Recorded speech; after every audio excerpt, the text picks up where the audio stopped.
দেখছেন ASR news. বুধবার সন্ধ্যায় মুর্শিদাবাদের রেজিনগরে কাশীপুর তাজবিদুল কোরআন মাদ্রাসার পক্ষ থেকে একটি ধর্মীয় সভার আয়োজন করা হয়। এই মাদ্রাসার কর্ণধার মৌলানা ঈদ মোহাম্মদ কাশীপুরের মানুষকে ইসলামীমুখী করতে দূর দূরান্ত থেকে আলিম মৌলানাদের নিয়ে এসে সুবার্তা প্রদান করেন। এই জলসার মজলিসে ওপার বাংলা থেকে পাড়ি দিয়ে এসেছেন হাফেজ কারি মৌলানা আসিকুল ইসলাম। সুদূর কলকাতা থেকে রাজ্য জমায়েত সাধারণ সম্পাদক মুফতি আব্দুল সালাম সাহেব, উত্তর দিনাজপুর থেকে মুফতি জসির উদ্দিন ঠিকরাবাড়ি মাদ্রাসার প্রধান শিক্ষক, সেই সঙ্গে কয়েক হাজার মানুষের জমায়েত হয় এবং প্রত্যেকে আহারের ব্যবস্থা থাকে। রেজিনগর থেকে সোমনাথ হালদারের রিপোর্ট, এএসআর নিউজ। শিক্ষা দেওয়ার জন্য এত বড় একটা প্রতিষ্ঠান মৌলানা ঈদ মোহাম্মদ সাহেব গড়েছেন। ওনার নেতৃত্বে কমিটি দ্বারা এই প্রতিষ্ঠান পরিচালিত হয়।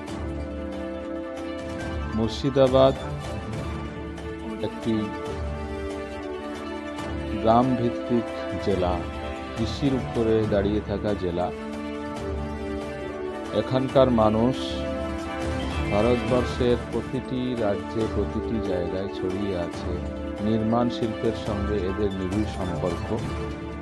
আমরা চাইব মুর্শিদাবাদ একটি উন্নত জেলায় পরিণত হোক, এখানকার মানুষ দক্ষ হয়ে উঠুক, সভ্যতার অগ্রদূত হিসাবে গড়ে উঠুক।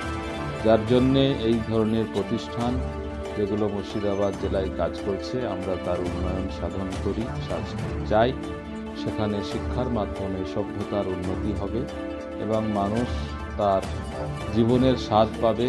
পার্থিব এবং পরলৌকিক জগতে তাদের শান্তি এবং তাদের নিরাপত্তা সুনিশ্চিত হবে। এটাই আমাদের মুর্শিদাবাদের প্রতি লক্ষ্য এবং মুর্শিদাবাদের মানুষদের জন্য আমাদের বার্তা। আমি মুফতি আব্দুল সালাম, জমিয়ত উলামা রাজ্য শাখার সাধারণ সম্পাদক হিসাবে কাজ করি।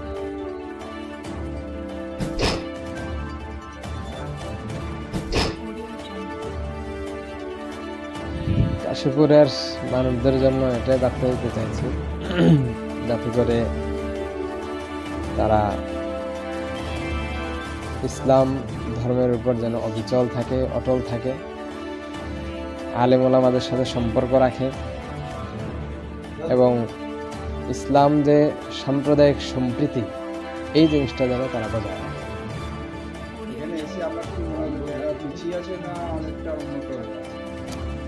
এখানে এসে আমার কাছে যেটা মনে হলো যে কিছুটা পিছিয়ে আছে, আরো কিছুটা এই ব্যাপারে উন্নত হওয়া দরকার।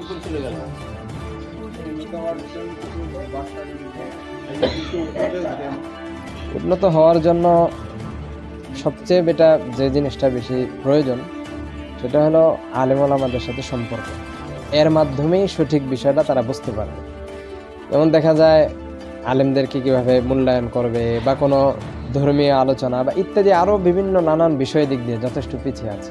তো এই বিষয়গুলো জানতে হলে অবশ্যই যারা ধর্মীয় গুরু তাদের শরণাপন্ন হতে হবে, তখন এই বিষয়গুলো পরিপূর্ণ তারা জানতে পারবে। আমার নাম আশিকুল ইসলাম, বাড়ি ঢাকা, বাংলাদেশ।